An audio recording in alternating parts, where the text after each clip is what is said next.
Past, it was always no browsing. You know, if you don't want to buy something, get out the door. So, what you doing? What you doing? There's pants, all the pants are to cover your ball. Tell him don't move. Well, he wants to look around. I don't have what he wants. Makes Andrew Dice Clay look like a choir boy.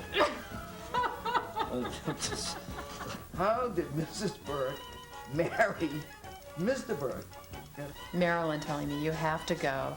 And several people at Solomon's who were from Lowell said, oh, you have to go to Birke's. You haven't been to Birke's? It was like, I hadn't been in Lowell if I hadn't been to Birke's.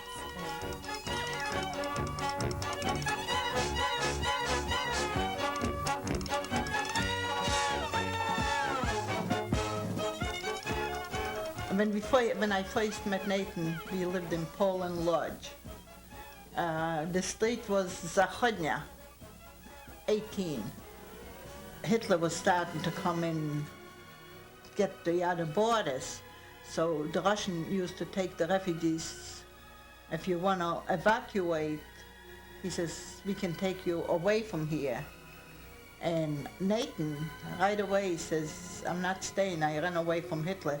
And I wasn't married to him yet.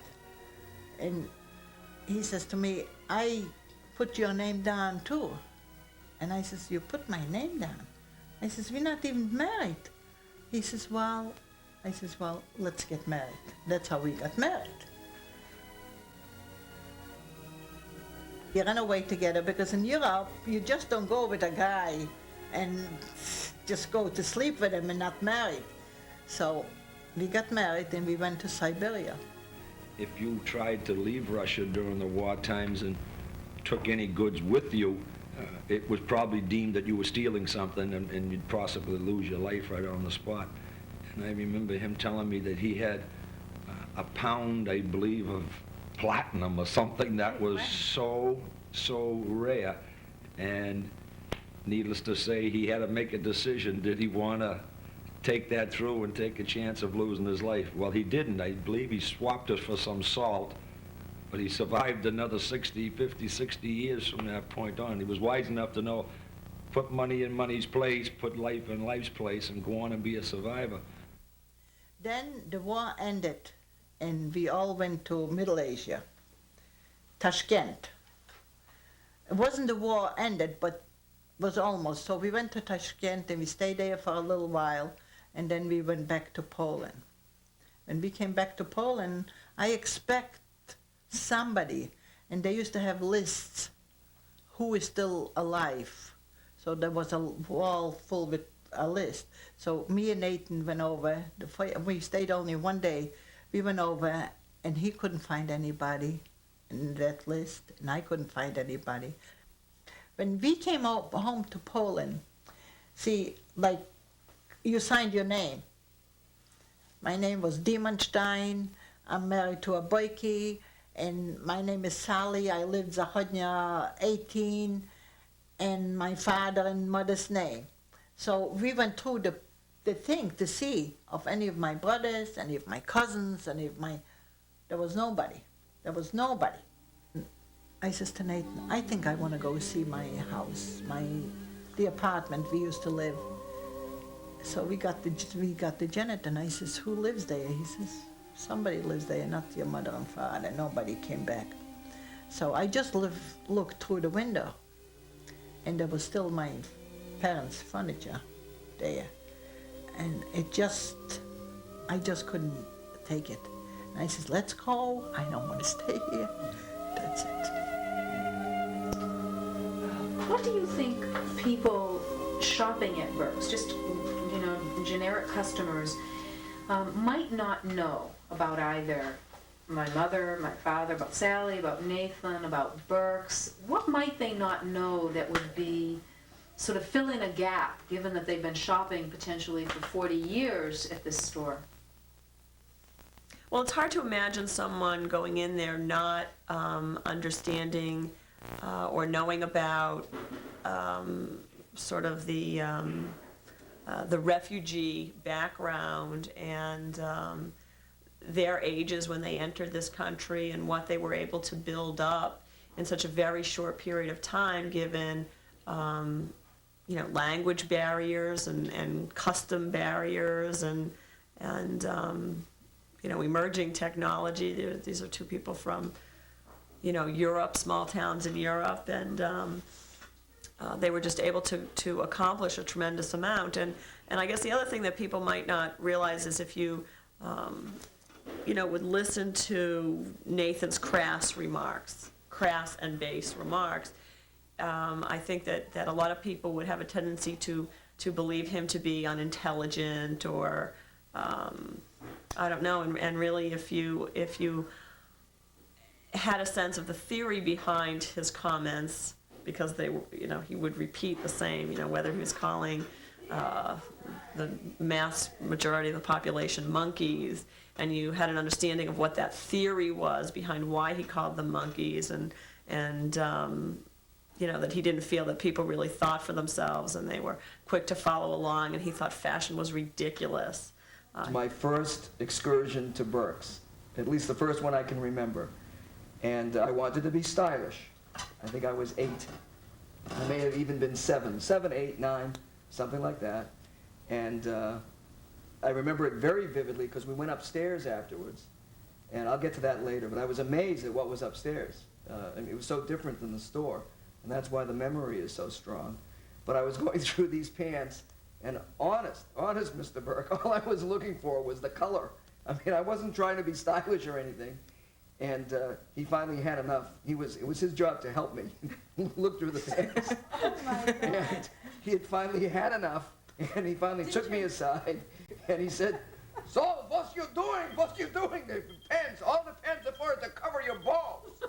And I was 7 or 8, and in case I didn't get it the first time, it's my beeper, but I'm going to ignore it.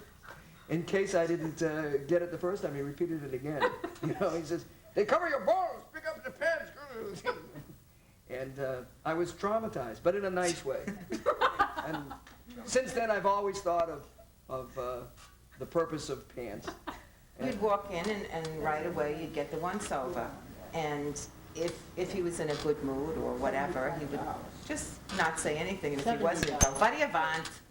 What are you doing here?" And you'd say to him, "Well, do you want my money or what?" And he'd say, "I don't need your money." And I'd say, "Well, I need a snowsuit. Do you mind if I shop?" "Oh, well, I guess not." And then I will tell you something that my sister-in-law said. He threw her out. And you go there, she said to me, I said, "Rita, come with me, Nathan won't throw you out." "No, I'll never go back." I said, "Well, you don't know him." I said, "He didn't mean it." "Well, yes, he did mean it. He told me to get out if I didn't know what I wanted." You can just go, and if this huge big room downstairs and nobody bothers you, if you can get past Nathan and get downstairs. Yeah, exactly. That was kind of the thing, But once you get down there, it was like you're in heaven because it's so many coats and. Expensive pants, you don't need them. The polyester ones over there are cheaper. $45 for a sport coat when it was $19 at Birke's, and I could get 2 or 3. One pair of dungarees coming down. Right, so you had an intercom. And we all shopped at Sally's store, and you believe me, she gave us some good buys. And to this day now, my children are all grown, and they all shop there. They go there if they need tuxedo suits downstairs, and you can't get a better bargain anywhere.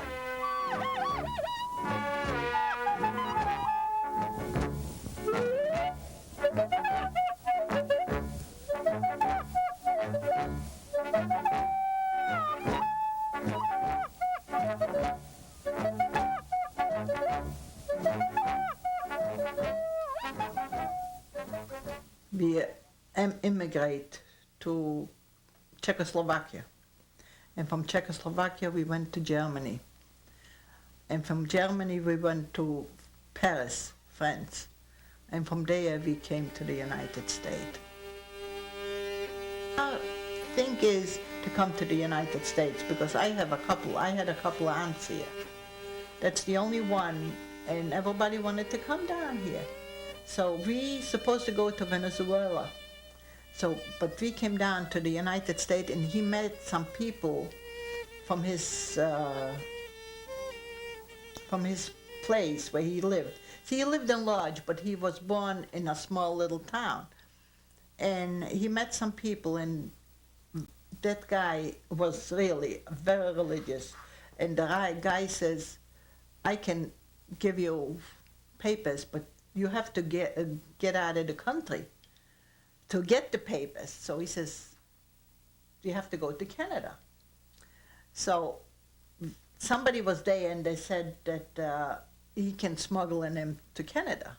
So he went by, I think, by water, and they say to him, where was you born? And he says, New York. And he says, go right back.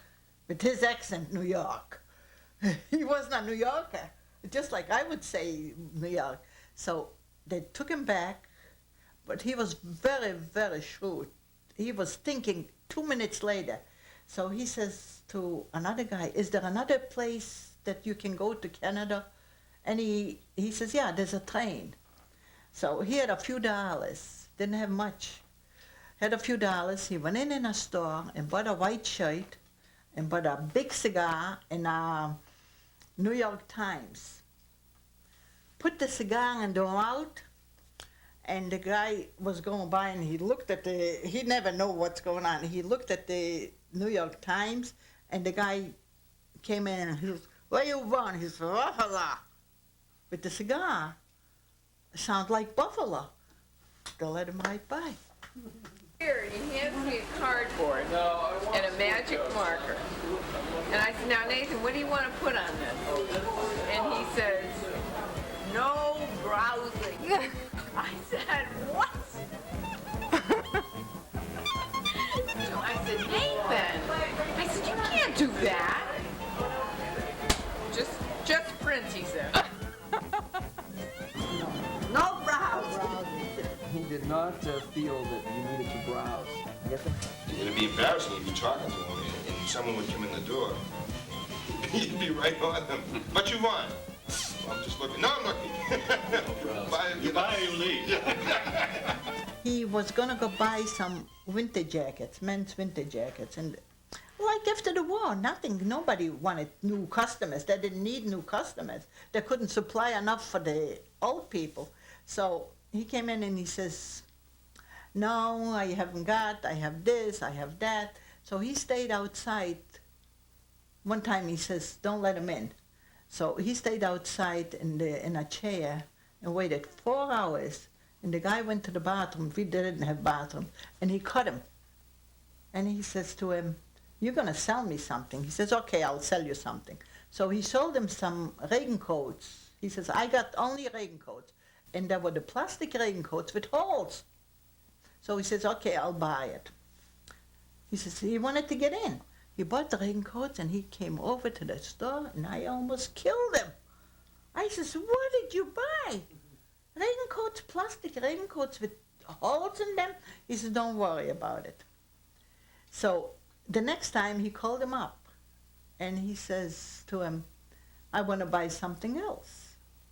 So the guy says, that guy has so much guts in him. I sold him raincoats with holes just to get rid of him. He went over and he started to talk to him because he was very educated. And he started to talk to him and he told him. And they were talking and they became the best friends. One time he bought for $1,000, he sent him $900.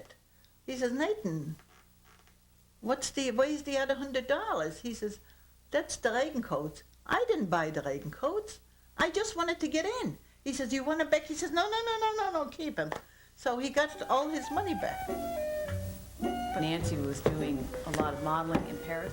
She'd go to Paris, put on all these great, wonderful Parisian clothes. And then when she was all done, would put on her Birke specials. And everybody in France thought they were glorious clothes. Where did she get them?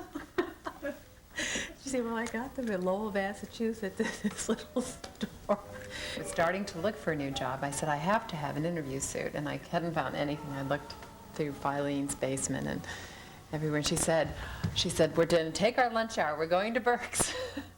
And I said, where is Birke's? She said, right downtown. Have you never seen it? I said, no. So we came down here, and I remember looking in the front windows thinking, I'm going to find an interview suit here.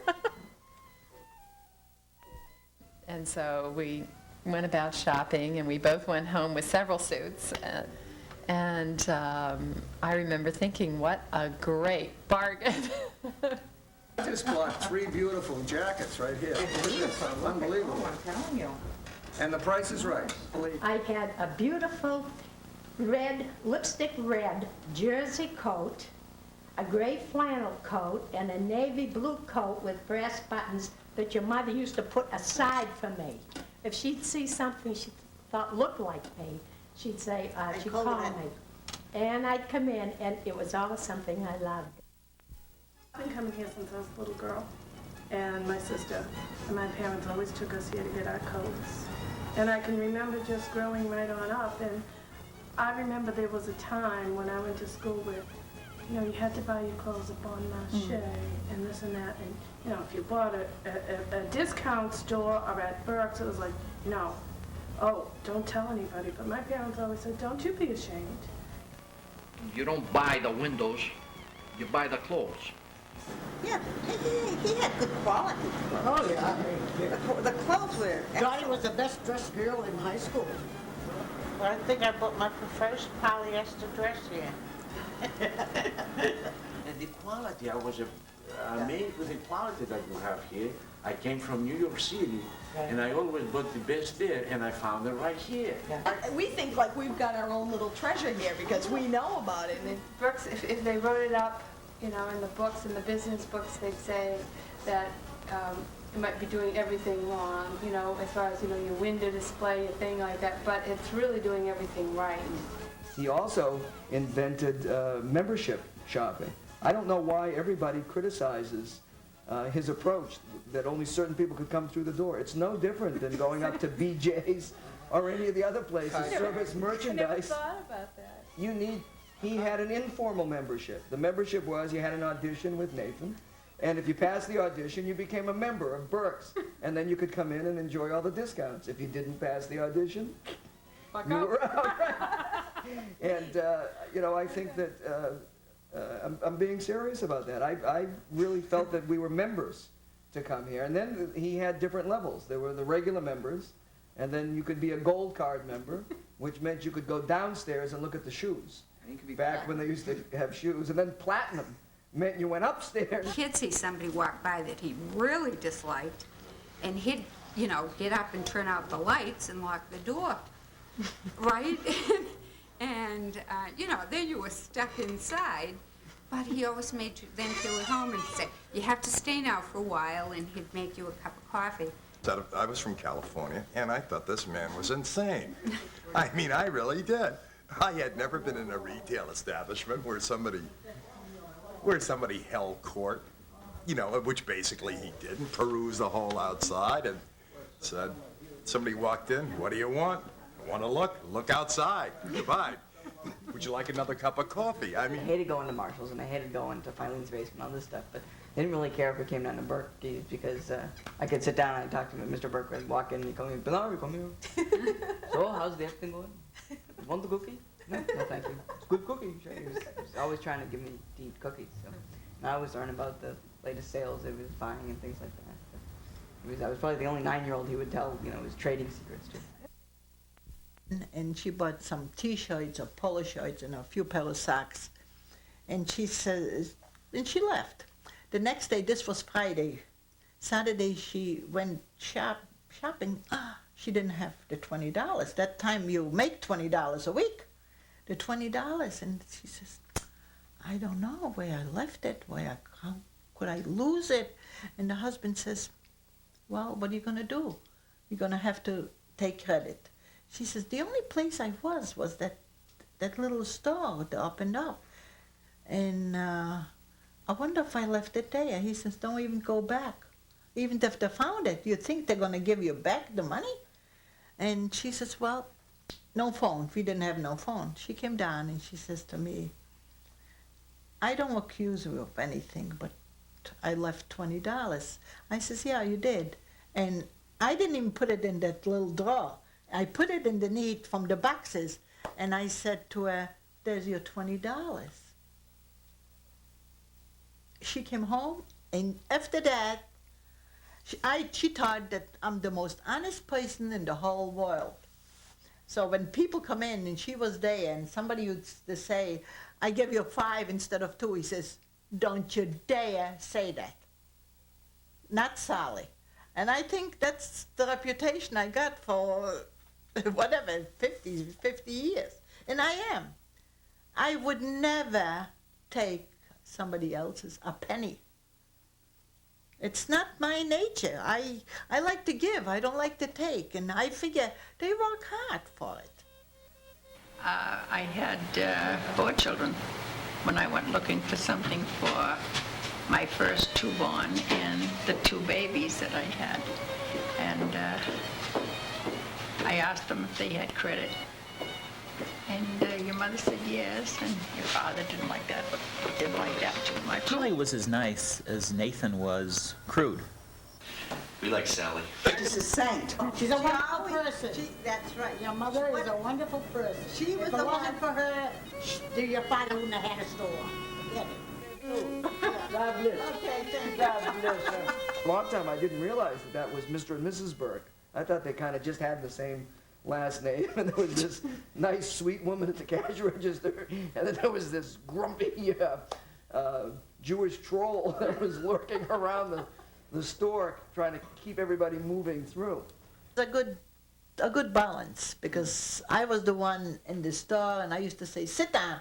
And that's why I used to feed him all the time. He was busy with the food, not with the customers. She reminds me of a shark in the ocean. She just keeps moving. Very seldom, Sally would sit down and be able to join in, because every time there'd be a conversation, Nathan would either start swearing and she'd get mad and walk away, or a customer come in, she was thrilled to get away. Al was looking at all the suits, and he found 3. And your father shut off the lights and said, okay, that's it. He says, but I want to look some more. He says, you got enough for today. He was buying the 3 suits. He probably would have bought 2 more. No, that's enough. Enough for today. Shut the light, open up the elevator, says, get on. Yeah, he was terrible.